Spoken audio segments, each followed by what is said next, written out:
Friday, and the question, will it impact the thousands of investors flying in for the annual Berkshire-Hathaway meeting? 6 News' Joe Harris talked to Eppley Airfield officials and joins us live from the newsroom. Joe, what are they saying? This is a huge weekend for us. Well, John and Jacqueline, there's no question Eppley was hit hard by a tornado on Friday. Today, I talked to airport officials about if the damage would make handling extra air traffic more difficult this weekend, and their answer might surprise you.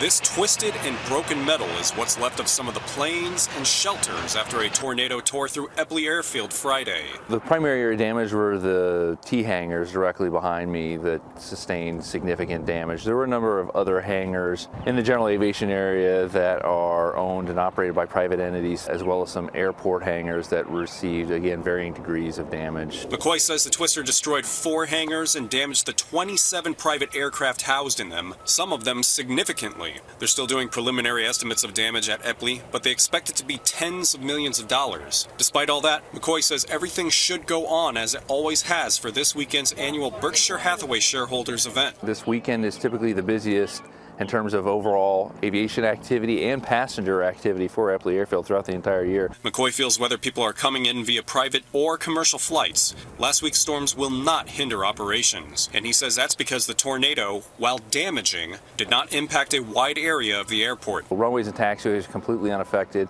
as well as the primary areas where private aircraft come and go. The fixed-base operators, Atlantic Aviation, Signature Flight Support, those areas were unimpacted by this tornado. Now, McCoy adds the Omaha Airport Authority plans and prepares for severe weather on a year-round basis, so it immediately began recovery after the storm passed. Live from the newsroom, Joe Harris, 6 News.